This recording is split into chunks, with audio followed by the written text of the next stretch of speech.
Welcome to another segment of the Business of Aesthetics podcast. I'm Michael Walker, your host for this episode. Before we get started, I want to thank all of our incredible listeners from the United States, Canada, and around the globe. We couldn't do this without your continuous support. A special thank you also goes out to our sponsor for this episode, Ekwa Marketing. With 20 years of experience, Ekwa Marketing is a leader in digital marketing services for aesthetic practices. As part of this podcast, they are offering our listeners a complimentary digital marketing consultation, which will include a tailor-made 12-month digital strategy for your practice. You'll be able to head over to www.businessofesthetics.org/MSM to book your consultation, and I'll share more about this opportunity later in our podcast. But without further delay, let's dive into our theme for today: why the most successful aesthetic practices have a 6-month marketing plan, or perhaps we could say, and why do others fail without one? So joining us today is Naren Arulrajah, who is the founder of the Business of Aesthetics podcast. Naren, it is great to have you back. I know you've been here many times. Thank you for taking the time to join us.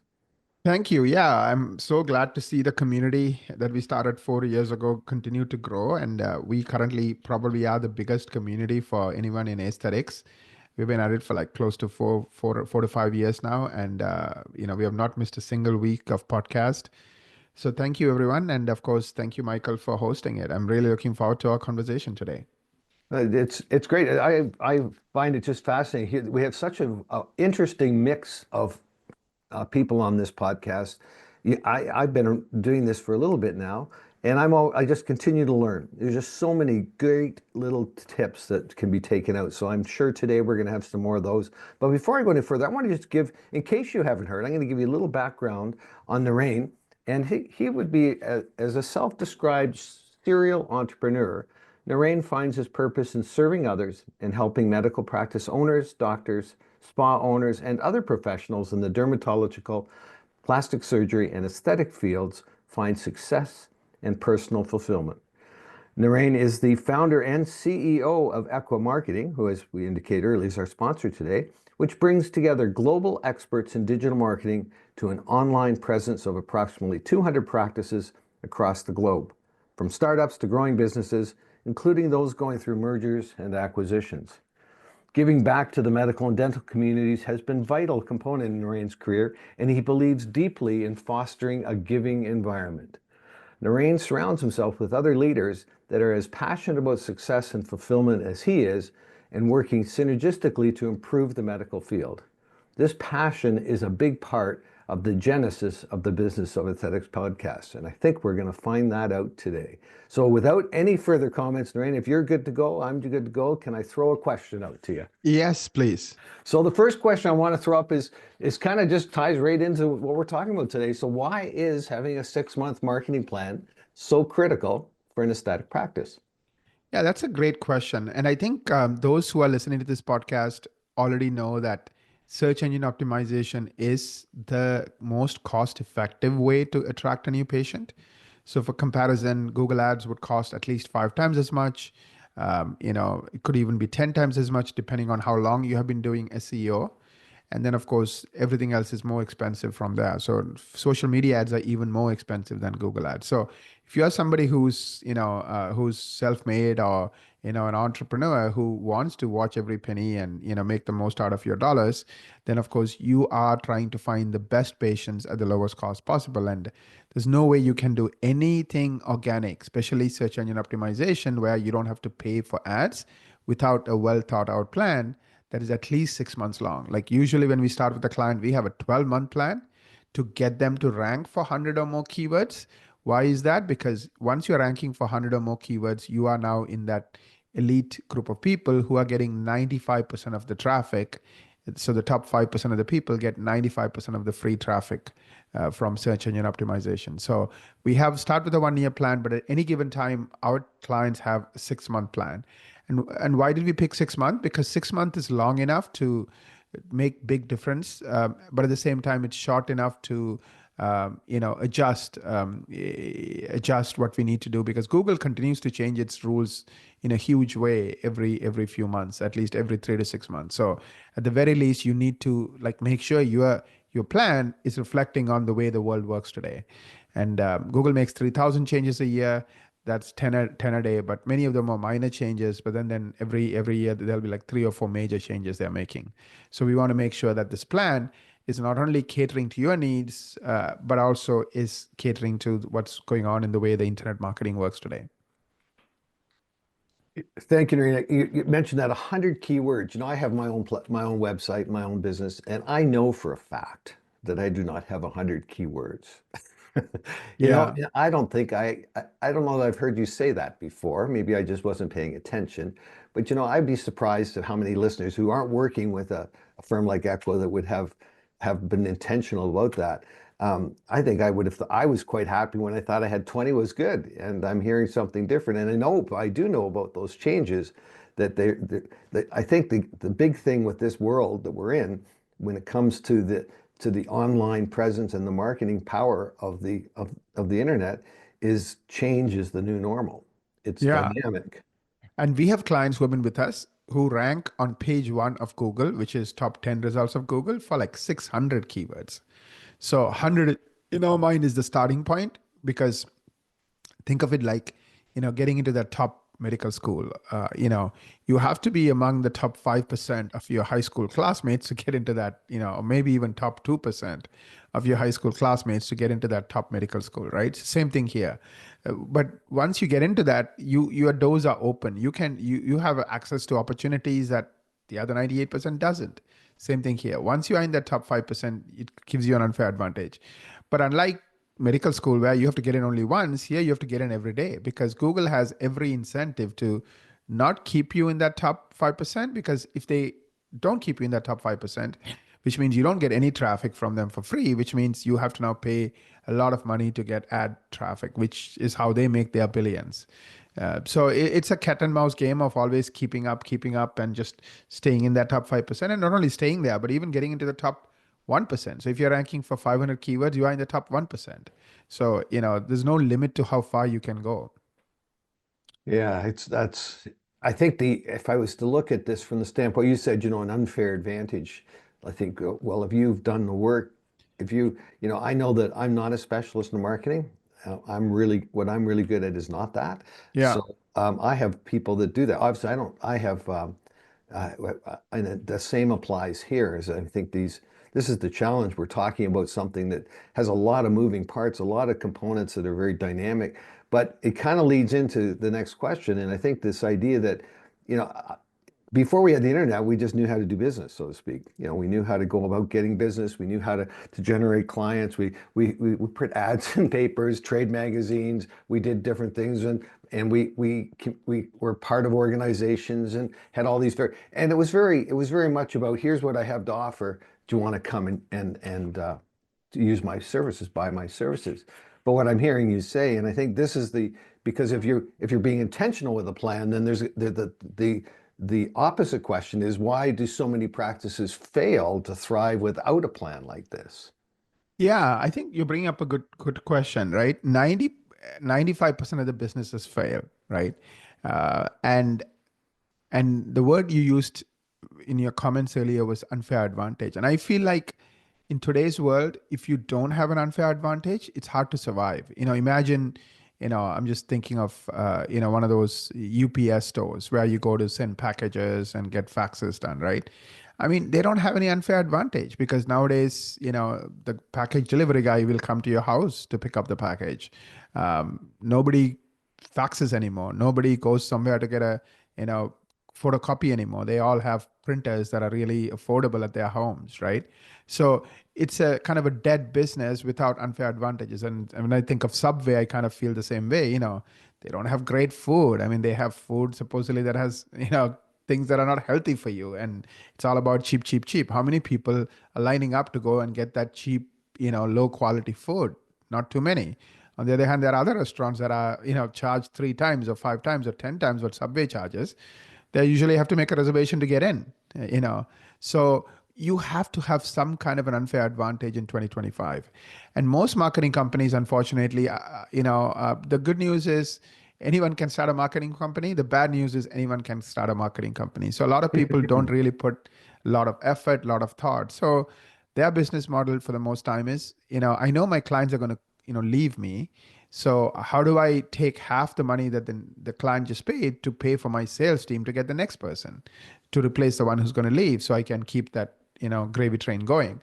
So they don't really care about, keeping clients. Like our number one metric is what percentage of our clients stay with us year after year after year. And the one that I strive for and the one we achieve most of the time is around 92 to 95% of our Wow. clients who stay with us year after year. That means our average client is with us 10 years, 12 years. The only time we lose a client most of the time is, they get old and they retire, or they decide to go somewhere warm, or they get, unhealthy, or sometimes they sell to a larger corporation. And even in those cases, a lot of times they'll keep us because the client will say, because I know you want me to stay with the company for the next 5 years, I'm not going to stay with you unless I have my marketing coming with me, because the last thing I want is to see a drop in my new patients and you have all these, performance-based numbers tied into my comp plan. So most of the time, even those we end up keeping, but once in a while, like the client is literally selling and moving off, and then the other company might have their own internal marketing team. So, but the average marketing company doesn't think that way. So their thinking is, okay, I don't care if they stay or not. My goal is to get you. So they're very good at, whining and dining, bringing donuts, building quote unquote rapport. But at the end of the day, they don't care about results because they know you're going to leave because they don't have the team. I mean, to produce results, you need a massive team. Like we have, I think you kind of misspoke. We have a total of 500 clients, Mike, and you said 200. And all of these are, healthcare practices like dermatology practices, dentistry practices, plastic surgery, med spa, those types of practices. And these clients are served by close to 230, team members now. And these team members are broken into 14 teams, each team doing one piece really, really, really, really well. And that's kind of how we do things. So you can't do SEO today with a small team. You need like experts. In our case, 14 different experts working together.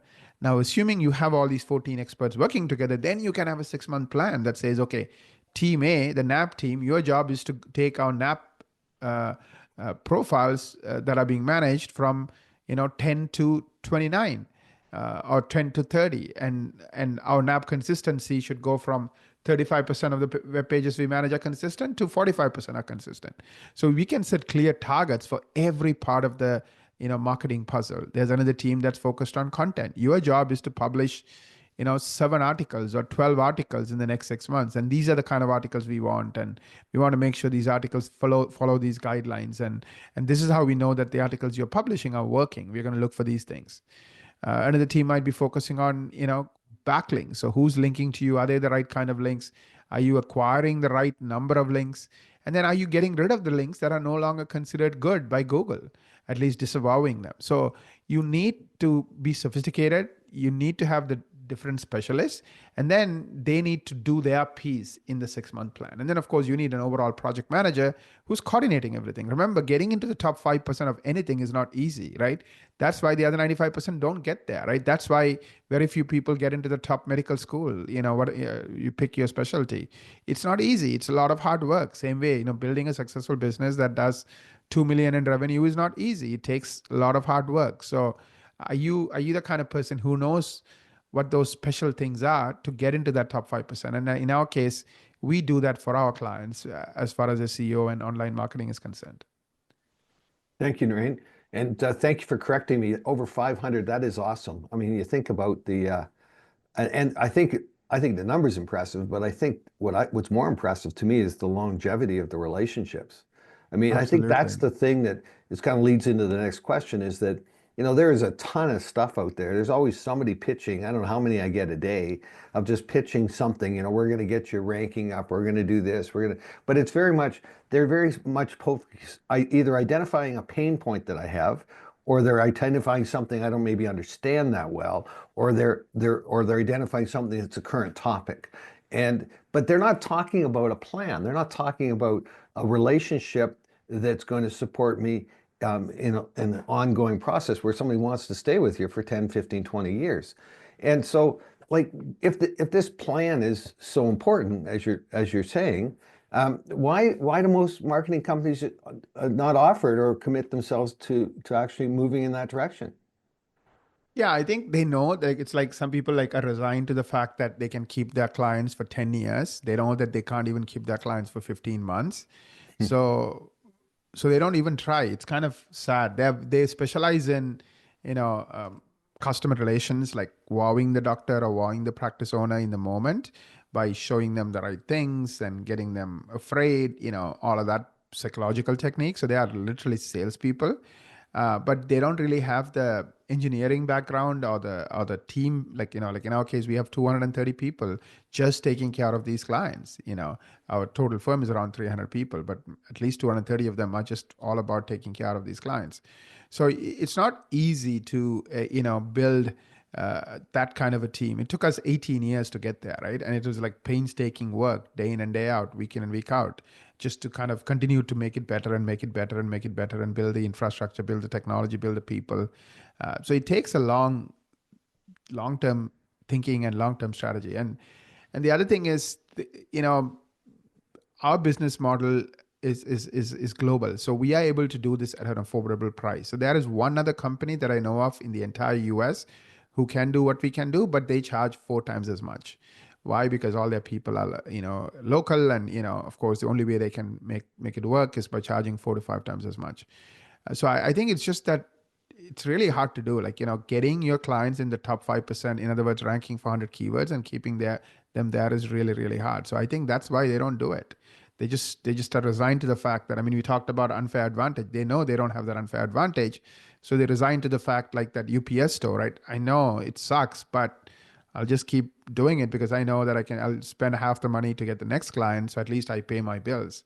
That's the way they think about it. That's why you don't see marketing companies, especially where it's people driven, grow. They usually are like stuck at a certain size and they stay there because they'll keep losing their clients. And one of the questions I would ask is, show me 10 clients like me who's ranking for 100 or more keywords on page 1 of Google. Show me their dashboard from Google Analytics. I want to see it.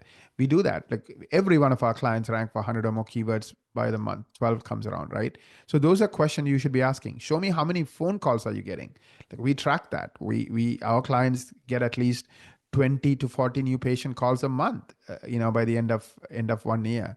So we can show it to them, right? So ask them to show that data for 10 clients. How many calls are coming in from new patients.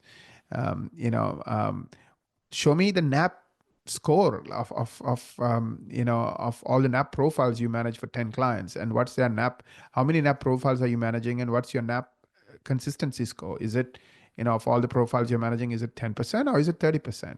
So you want both the team to be managing a lot of profiles, like dozens and dozens, like a client who has been with us for, let's say, 5 years, we're managing like 120 profiles.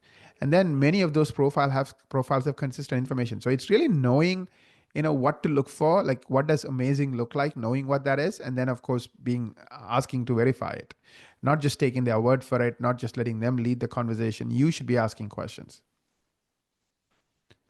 Yeah, thank you, Naren. As you unpack that, I just sort of think about this whole idea, of marketing in the old school. We used to say in school, marketing plants the seed, advertising reaps the crop.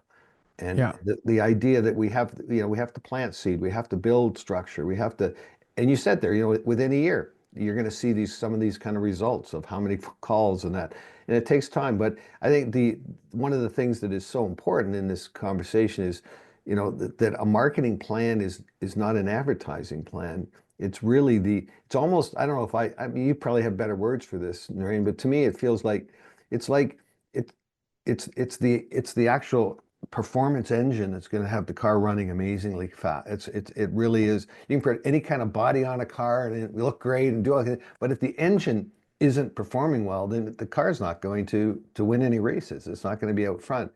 And I think that whole idea of all that you just brought up a whole bunch of different measurements about a marketing plan. What is a great return on investment in marketing? What should we be tracking? How do we know it's working well? How is it protecting the relationship we have with our clients? How is it building referrals? All that. So what kind of separates a great marketing plan from one that's, I don't want to, it's a little crass to say, but one that's a waste of time?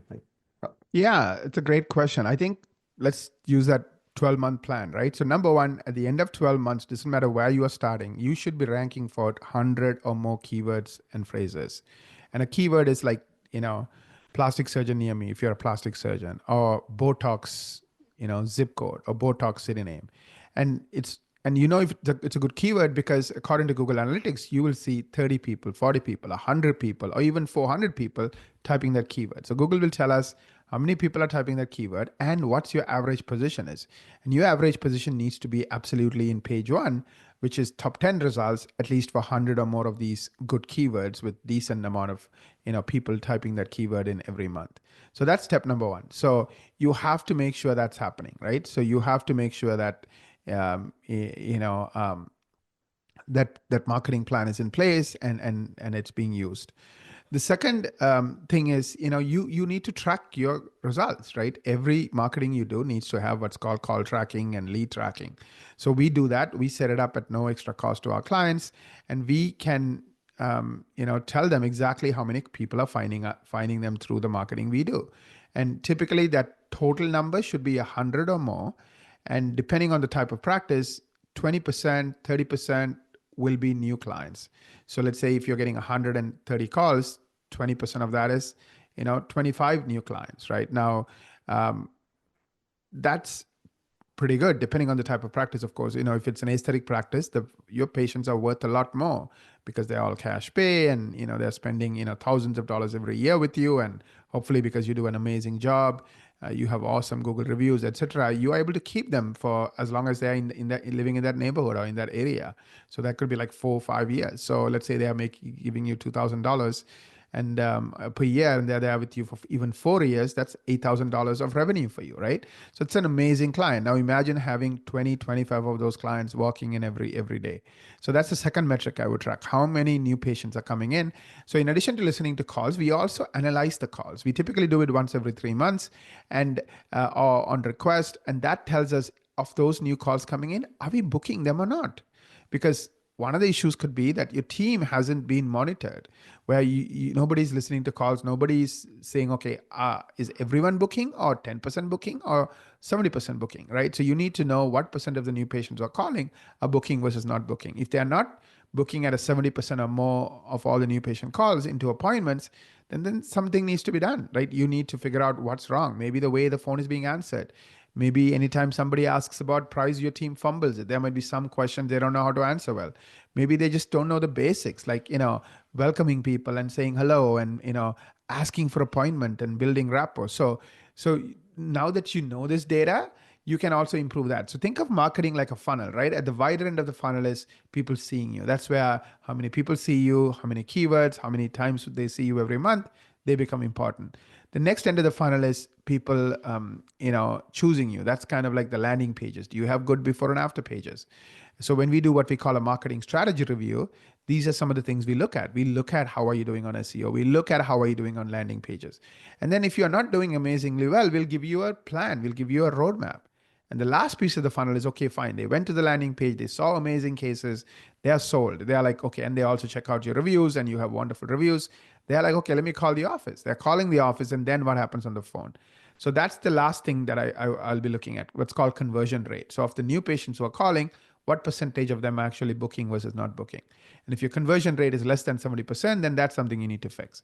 So think of marketing as an ongoing thing. It's not like, oh, I don't have patience, let me turn on marketing. No, it's like never ending, always present. It's kind of like patient relations, right? Do you say, well, I'll take care of my patients well for some days and some days I don't? No, you are on it every day. That's how you get 4.5 stars and maintain 4.5 stars and have hundreds and hundreds of reviews, right? Just add it. Same thing with marketing. The only difference is instead of you being added, like in our case, our company is added, 95% of the work is done by us, and you are just playing the role of a manager, reviewer at a high level. Coming back, I love the idea. The funnel makes a lot of sense. I think any of us that are visual learners, and I think you think of a nice smooth funnel that doesn't have any ridges on it, just everything can flow right through, and you're just pulling all this through.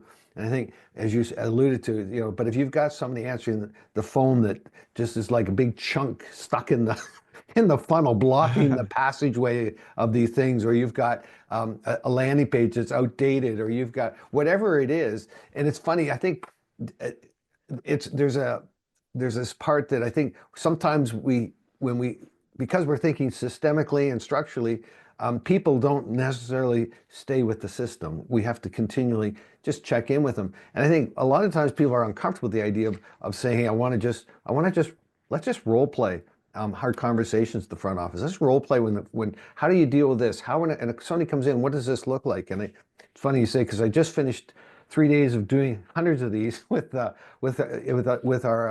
election process, and it's phenomenal how quickly people just start changing the script, changing direction, start to put a chunk in the. So this kind of leads to the next question, because I think there's a role that we have as a practice owner. I'm not a practice owner, but if I was, as a role as a practice owner, there's things that I have to do. There's things that I need to be intentional within the scope of what I'm really great at and what I'm responsible for as an owner or manager of a practice. So if I said to name what role does a practice owner play in making sure the plan works? It's not, you just said it was 95% is you guys, and some of it, a lot of it, there is a big chunk that's plug and play, but there's another portion that does play a part to not only, it's not a matter of having to do something, it's a matter of getting to do something. It's something that you can add value to your own process, your own organization, your own practice. Absolutely. I know many of today we look up to entrepreneurs like Elon Musk and Jeff Bezos and so forth, right? I mean, these guys run massive companies and in some cases, multiple companies, right? So they are not doing all the work that their 100,000 employees are doing, right? I mean, obviously, that's pretty obvious, right? They can't do 100,000 people's work, but they know what's important in every area, every part of their business, and they just pay attention to it. So in the case of marketing, what's important is how many keywords are you ranking for on page one of Google? That is top 10 results. Just know that number and see if that number is moving up, at least on a quarterly basis. How many phone calls are you getting from the different marketing methods? If SEO is one of them, last month you got 100 calls. Next month, are you getting 110? Not next month, at least next quarter, are you getting 110, 120? Is it going up? Same thing with, if you're spending money on ads, how many phone calls are you getting from those? If you're only getting 3 phone calls from a particular ad, then don't do it, right? So know your numbers, in terms of how many new patient calls are coming in and so forth. And finally, the conversion rate. What is your conversion rate at any given time? If that is a low number, like you're only booking 1 out of 3 new patients who are calling, that means you're wasting 2/3 of your marketing, right? Think about it. If only 1 out of 3 are booking, that means 2/3 are not booking, which means your marketing dollars are being wasted. So at least at the very least, know these 3 numbers. The fourth one I would add is how many Google reviews are you getting every month? And I think that should be at least 10 for a small practice and 15 for a large practice. I'm defining large in this particular case as anybody doing more than $1.5 million in revenues. Are you getting those 10 reviews a month? Again, it's easy. You just go to your Google My Business page once a month and look at the last set of reviews. You can just sort by most recent. And if you don't see 10 or 15, then you need work to do. And ideally, those Google reviews should be what I call paragraph or love letter reviews, meaning these are people who just love your practice and write line after line of why they love your practice versus they give you 4 stars or 5 stars without any words. So those 4 metrics is what I would be paying attention to, and I'll check it at least once a quarter. But most importantly, pick the right firm, right? Like, don't just get sold. Like, ask the questions. Like, how many keywords are your clients ranking for? Can you show me 10 examples? Again, you don't need to talk to 10 people, just 10 reports, most recent monthly reports. Great way for you to know if these clients, if these companies are able to do what they say. Most companies don't have a strong team like ours, like 99.9%. Like I said, except for this one company, I've yet to see a company in the last 18 years that can consistently rank clients for hundreds of keywords. Now, if you are in that bucket, then I guess realize all of the results are coming from ads, and ads are 5 to 10 times more expensive. So if you want to spend 5 to 10 times more money every month, every year for the next 5, 10, 20 years, then do it. But if you are like, if you're thinking, I don't want to waste my money, if I can do it for 1/5, why not? Then of course, really find that strong SEO partner and work with them. Somebody who has a track record, somebody who has helped at least 10 other clients, crush the competition and doing it consistently. Yeah, that's thank you, Naren. As you're talking about all, you're looking at the part that a practice owner can play. I think something else comes to mind for me.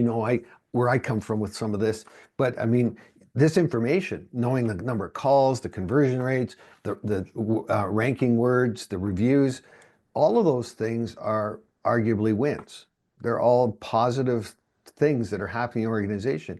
And one of the great challenges in any organization, you want to keep your people engaged, you want to keep them productive, you want them to feel empowered. What a great way to celebrate the wins. How are we doing? Being able to see that they're part of that journey, that they're part of that. Here's how we take this incredible opportunities we're given, these marketing opportunities through this platform that arguably that Ekwa has put together. And now and we're celebrating and enjoying it. And I know I've heard an awful lot of conversations in the last while about how hard it is to keep people, that it's that the pay they want too much money. I said sometimes it's not money, it's just just respect. You know, the Gallup just came out with a new report that said the level of employee disengagement is worse than it has ever been. But the key word used to be, the reason for that was that people weren't valued and heard. Now they're saying it's respect. And what a great way to just use something that's being given to you, to just empower your team, to just build your team, that they become just rock stars when it comes to new customer referrals, all the stuff that just gets you excited about being in the business that you're in. And I kind of, does that make sense, Naren? Yeah, yeah, absolutely. I think I think sometimes, I mean, this is the difference between extremely successful entrepreneurs. Like I work with practice owners who do 5 million, 7 million, 10 million in revenue, right? It's kind of the bigger that you get, the more successful you become, the calmer you get, the less scrambled you are, the less you do because you know what's important and you just only focus on those important. And it's usually the tiny practices that are like all over the place, running like, chicken with the head cut off. And I think it's kind of awesome to see my clients kind of go from being that tiny practice to, in 6 years, 7 years, 3 million, 5 million, and then eventually even aiming for like 7, 10 million, right? So it's wonderful to see. Some people are really, really happy with a solid 2 million where they work very few hours and they make good money. That's fine too, right? For some people, quality of life is as important, if not more important than, how much money they make. So, but the point is, both those cases, whether you're working less and making a lot, or working a lot and making a lot, it's all about working smart and not wasting your energy and time on the wrong stuff. So, I hope, if nothing else, this podcast, our conversation, help you figure out what's the right things to focus on. What are the questions to ask?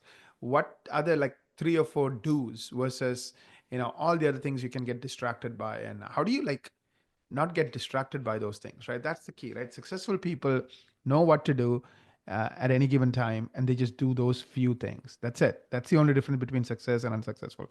Unsuccessful people are like all over the place all the time. They're going around in circles. Yeah, thank you, Naren. I think that's really well put. And uh, if you were perhaps listening to this and you're just getting into the business, or you've been in it for a while and you're looking to improve, you feel a little stagnant, or you want to growth, or you're looking for that, or you're doing really well, but you just know there's way more on the table. I think everything we're talking about applies to all those. I think as for somebody starting up, you'd say, well, I'm starting up. I'm not sure I can make that investment. To me, it's like, would you not take out insurance? Right. So, like, it's a kind of it's almost, this is a new normal baseline operating cost at some level, depending on how you define success, I guess, to what you were just saying, Narain. And I think this whole idea of the dynamics we've been talking about, maybe you can just pull it together, but we've alluded to it, we've talked different points, but why is marketing not a set it and forget it thing? Exactly. I think it's not set it and forget it because of these reasons, right? Like, let's say, there's a famous quote from one of the business gurus. I think he's considered to be I think it's Deming, who's considered to be the father of modern management. He said, what you inspect, people respect. So even though we like to believe we are awesome, we need to be inspected, right? Remember, we are part of your team. We are your marketing arm. So just like you would set targets and goals around, your office manager, your different team members, you need to have targets and goals around us. So having those conversations on a quarterly basis, we have what's called a quarterly business review. and reviewing how are you doing on keywords ranked, reviewing how you are doing on phone calls, conversion rates. Those key metrics is really, really powerful, right? Now you know if everything that needs to be, is where it needs to be, right? For example, here was your number for this particular thing. Are we on track or we are not on track? It doesn't mean that everything is going to be on track, but if at least 80% of the things are on track, that's good news. And then you figure out why are the 20% that's not on track, and then what can we do about it?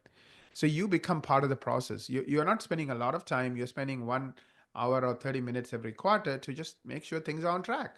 And I would never, ever not do it. I know some clients don't do it, but to me, that is like the difference between extremely successful people and the ones who are not. Extremely successful people know what's important and they know how frequently to check it. And they make sure they check it. That's it. Yeah, the planning to do something is uniquely different than being intentional with actually doing something. Right. And I think we get caught up in, and I think that's one of the challenges, Naren, is there's so much, this is really what we're talking about. There's just so much stuff happening, so many options. Who's this and that? You've given some great examples of questions Yeah. to ask to challenge some of this information that's coming out and its accuracy and its validity. And as we're doing that, though, there's just this, oh my God, there's so much information, but we get information paralyzed, so we just don't do anything. And I Yeah. think, I think way to think about it is what are the most important things? Let's say if I have to do 100 things, what are the most important things? I think making sure every team member, every partner knows what their targets are, and you're reviewing those targets. If it's a team member, you might review it monthly, but if it's a partner, quarterly. I think it's critical. Like to me, that is the most important for you as the CEO of your business. You don't do that, your business will go sideways. yeah. Well, So listen, like, we're just as we kind of get close to landing this plane, Narayan. I want to circle back around to this idea that all right, well, I've heard some ideas. There's like where do I start? Like we've got a where's the entry point? I mean, we've drawn some kind of lines for that, but why don't we just finish the map out? What does that if I want to start build a 6 month plan that actually delivers results, Narayan, where do I start? yeah, I would say book a marketing strategy meeting. What's the link you gave us in the beginning of the call? Yeah, so it's www.businessofesthetics.org/M as in Michael, S as in Sam, M as in Michael. And that is where you can book the marketing strategy meeting. Absolutely. So book that marketing strategy meeting and, start, having a conversation with our marketing expert. At the very least, you will get a 12-month plan on regardless of if you're crushing Google, probably you don't need us. But if you're not crushing Google, if you're not in that top 5%, then it would be a great way for you to find out what you're missing. But we don't just look at Google, we also look at your landing pages. What are you missing there? And then finally, we'll also give you a 12-month plan, a very specific plan on all the to-dos, all the things that needs to get accomplished in the 12 months for you to get into the top 5% of practices that is getting 95% of the free traffic. So how do you get into the top 5% and stay in the top 5%? So that's the link. It's a $900 gift from us to you because I just talked about general ideas that everyone needs to know, but now it has to be customized to your needs. And I think that's where that one-on-one conversation, our team will spend hours and hours researching and getting ready for that meeting. And then of course, sharing everything we know, in that meeting. So book that meeting, businessofesthetics.org/MSM for marketing strategy meeting. We'll also put it on the show notes and you'll learn a ton. It'll be the best 1 hour you ever spend. And then once you have the plan, then decide what you're going to do with it. And I suggest you take action, whether it's with us or whatever else. Just take action and make sure you're making a good decision by checking out the people you're partnering with, making sure that they have a track record. They can show you examples of other clients they've worked with. You don't need to talk to 10 people because at the end of the day, it's all about numbers. So see if the numbers are there, and if the numbers are there, then it's working. Thank you, Narayan. I always look at there's hundreds of offers every day. There's always something. And I kind of have two questions that I kind of filter stuff through for myself. And first question is, what's at risk for me to go ahead, reach out and sign up to have one of those sessions? Well, really, all that's at risk is my time. Right. But I think the more striking question, given we're all specialists in certain things and we're not, and it's not great to be a generalist anymore, but we need to focus on what we're great at. But the second question is, what's at risk if I don't? What's my risk I don't? Well, that's a great question, and you can answer it. But if you're not an expert in marketing, if there is gaps, when are you ever going to get to it? How are you going to be the guy or the girl that's going to be able, who's going to fill that gap for you? So our time's coming to an end, Naren. So thank you so much for joining us today and sharing your insight with us. Again, just a reminder, so you can reach for your free consultation, it is businessofesthetics.org/MSM. And I want to take a moment to thank all of our listeners. We so appreciate each and every one of you. And again, a big thank you goes out to our sponsor, Ekwa Marketing, who Naren is the CEO of. And speaking of marketing, here's today's marketing moment. We always like to give you a little something. What are the different ways you are using social proof? We didn't even get talking about that today. What are the different ways you are using social proof to get patients to choose you online? Well, social proof signals to other people that you are pre-selected, meaning that people have already taken the time to look into you and decided they like you. This saves other people time and energy in making a decision, and it is a great opportunity for new patients. So, speaking of opportunity, I remind you, what a great opportunity to take advantage of this consultation. And I am going to ask you that if you like this podcast, to please share it with your friends or colleagues. What a great opportunity to set somebody else up for success. And also, please do not forget to leave us a review. We love reviews, don't we, Naren? And with reviews, we just encourage you to make a point of investing in yourself, investing in your practice. And thank you for the privilege of your time. And on behalf of Naren, wishing you all an amazing week ahead.